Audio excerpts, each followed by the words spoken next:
Hey guys, Henry here, and this is a Samsung Galaxy A35, and I've been using it for over 2 months now.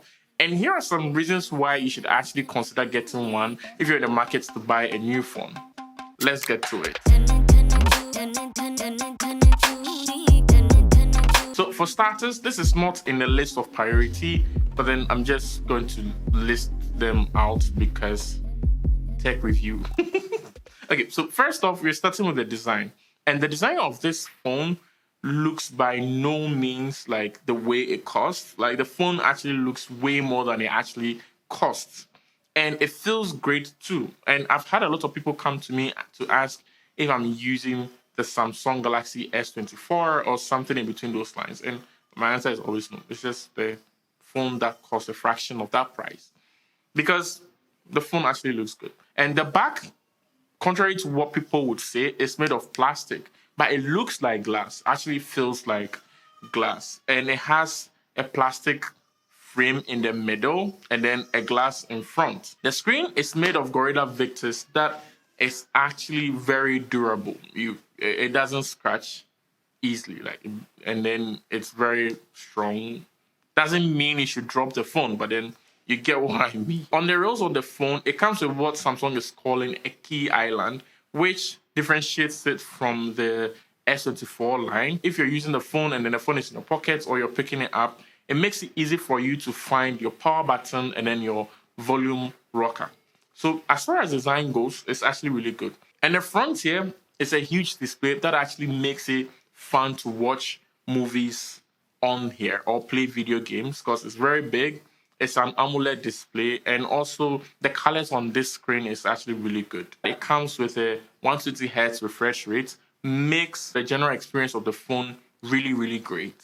Also, it comes with two speakers, one at the down here and the earpiece speaker, giving you a stereo speaker effect or a stereo speaker vibe that makes watching movies and general videos and also playing video games really good. So it has two things that make media consumption on this phone really, really enjoyable. And that brings me to the third reason, which is the performance on this phone. In my 2 months plus of using this phone, I haven't actually had any major issues with performance as far as this phone is concerned. It's able to do things when I want them to do, and it doesn't do this bit with some phones within this price range where you get a call and then you have to look at the phone. It's ringing, but then it's not showing that you have a call. You have to wait for the phone to show you that someone is calling you before you can pick it.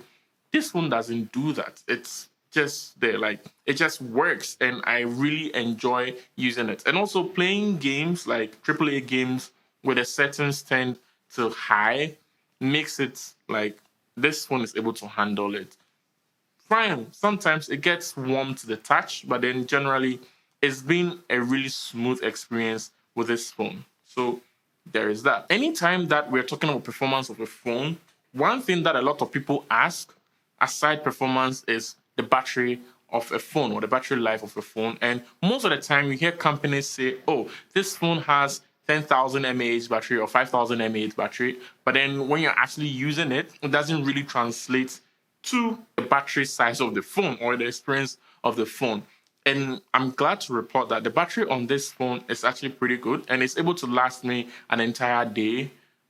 Like, given the way that I use a smartphone, like I like to think of myself as a power user when it comes to like using smartphones or depending on my phone for tasks and things like that. And this phone is able to handle it and then get everything done for me and still have some juice left. With that said, as if the battery on this is not already good enough, Samsung actually has apps or features in the phone that allows you to prolong your battery life. But mind you, if you do something like that, it's going to turn off features like the 120 Hz refresh rates that this phone comes with, and also some minor features that makes this phone just great to use or enjoyable to use.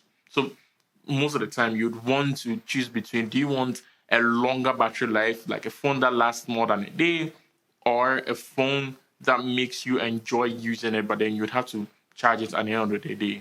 So yeah, that is totally up to you. Tell me what you choose in the comment section below. Okay, so aside the fact that it lasts like really long, it has a really, really good battery. One thing about this is the fact that it has 20 watts fast charging. In today's standards, it's not that huge of a deal. Like, it's not that fast, but then it's fast enough to be able to charge your phone or juice it up in an hour or a little over an hour. And for a lot of people, that is enough. Because imagine you're getting an entire day's worth of power within an hour. Makes a lot of sense. So yeah, keep that in mind when you're picking up. That brings me to the cameras on this phone. I know most of you waited to get to the point where I talk about the cameras. Question is, are the cameras on this phone any good? My answer is yes. Cameras on this phone is actually really good based on its price point. Also, you can get better looking pictures if you give the phone enough lights in any situation that you find yourself in. And as far as shooting videos on this phone goes, you can actually shoot 4K videos on the back cameras and then on the front cameras as well, which is pretty neat.